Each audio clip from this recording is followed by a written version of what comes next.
The system used at Starry is a bit strange, but before we go into that, let me provide a brief introduction about Starry. Starry is a live house located in Shimokitazawa, Tokyo, and managed by Seika Ajichi and her friend, Pie-san. The venue was initially established by Seika with the intention of keeping Najika happy after she developed an interest in bands.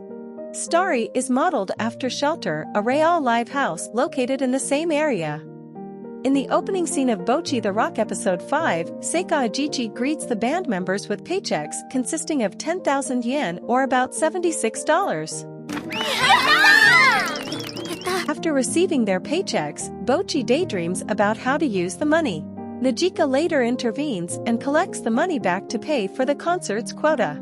The quota system refers to episode 2 where Najika explained that Starry uses a quota system, which means the tickets that get sold will be counted as a quota first, and if the sales are higher than the desired quota, the revenue gets split between Starry and the bands. But if they cannot bring enough people to meet the quota, the band has to pay the rest out of their pocket. The system made Kesaku Band had to take a job at Starry, just in case they did not get enough audience. If the money were to be taken back from them, Ryo should not be worried about Najika taking out a payment from the paycheck because if the paycheck is being reduced, they would need to sell more to reach the quota. But here is the first weird thing. At the end of the 5th episode, Najika mentions that since each ticket costs 1,500 yen, each person needs to sell 5 tickets to reach the 30,000 yen quota. But remember how in the opening scene, Najika already collected the members' money? Since Najika already collected the funds to cover the quota, why do they need to find audience again? The logical reasoning for this is that Najika only collected the money for emergency fund if they could not sell the tickets. But, if this is the case, why would Bocchi need to get stressed out to sell the tickets? She has the option to use the money to cover her part. The other thing to note, they technically only need to work for a month. They would need to work again only if the money was used. The other weird thing about this quota system is that when Kesaku Band performs, have you noticed how fans from another band arrived early and had the opportunity to watch Kesaku Band perform? If this is the case, how do the Starry employees know which audience counted towards whose band quota? We have seen the scene where the audience trade the tickets they have bought previously. Ryo did not do anything other than ripping their tickets and giving them free drink ticket. Speaking of the drink ticket, have you noticed that Starry has separate menus for customers who use the drink ticket and those who don't? The ticket menu includes items such as draft beer, vodka, gin, rum, tequila, cassis, whiskey, shochu, plum wine, and soft drinks. On the other hand, the bar menu requires customers to pay with money to make a purchase and cannot be redeemed with drink tickets. Some of the items on the bar menu include draft beer, shots, wine, fruit liquor, cocktails, and Japanese sake. Unfortunately, the rest of the menu cannot be seen because of the tipping box.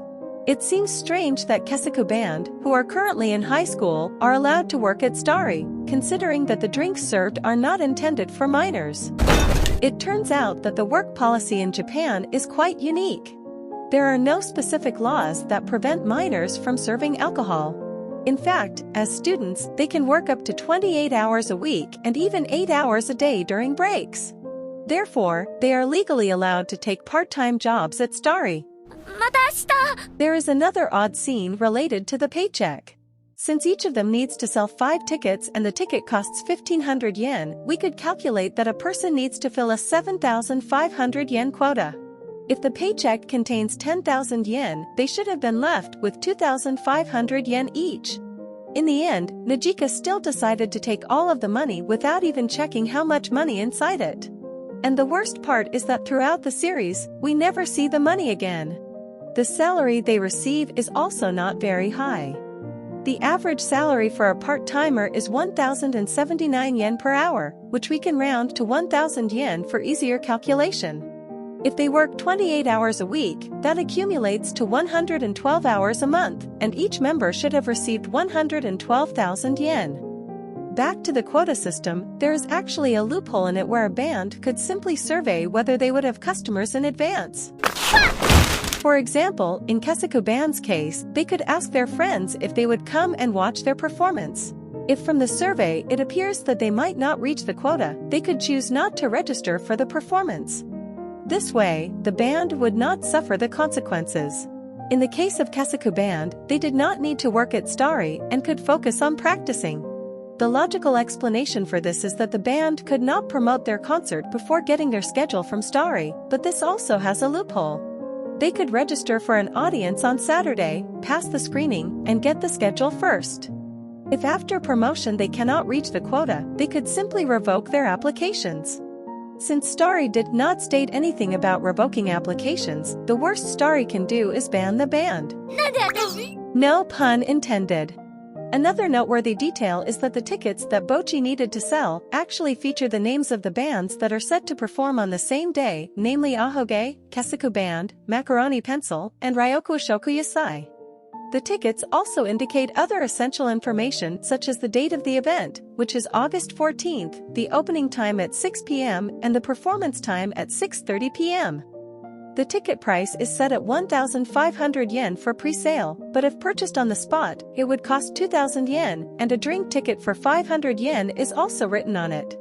Interestingly, the back of the ticket has no information, which makes it strange that the address of Starry is not included. If all 4 bands are required to follow the same quota rules, we can calculate the size of Starry and the revenue it generates each month. Based on the quota of 20 audience members per band, there would be a total of 80 audience members. Adding the band players and Starry staff, we can assume that Starry can accommodate at least 100 people. If all 100 people can fit comfortably, the venue would be around 400 square meters. This does not include the space for the drink bars, the stage to perform, and the spare room for Kesaku Band to practice.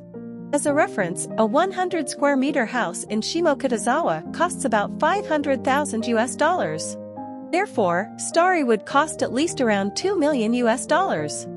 At the same time, we can calculate Starry's income. Assuming 80 audience members buy the pre-sale ticket, which cost 1,500 yen, the income for each day would be 120,000 yen or $910, not including drink fees of an additional 500 yen or tickets bought on the spot, which cost 2,000 yen.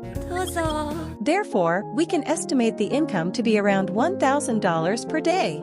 Since Bocchi works at Starry every day, we can also assume that the venue has events every day. So, annually, Starry's income would be $365,000. Assuming half of the income is used to cover costs, the rough estimate of Starry's revenue would be about $200,000 per year. If you take a closer look at the band schedule, you'll notice that they were arranged in alphabetical order. However, on the day of the performance, Kesaku Band went on stage first instead of Ahoge. This was confirmed by the ticket, which stated that the performance was scheduled to begin at 6:30 p.m., but Kesaku Band performs at 6:35 p.m. The heavy rain may have prevented the first band from appearing at Starry. Additionally, we were unable to see the other bands as well. This raises a question: if a band fails to show up, will customers receive a refund? Since Starry cannot determine which band the customers intended to watch, they may not be eligible for a refund.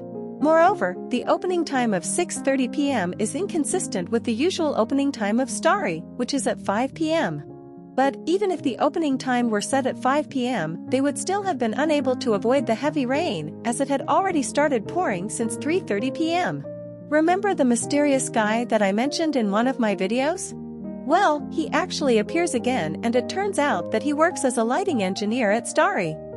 We can see him manipulating the lights when Kesaku Band was about to play their second song. We can also see him sitting near PA-san. Sadly enough, even when PA come, we could not see him when Kesaku Band is having an after party. Special thanks to Hacked 3DS and Grim Priestess for pointing out this mysterious person.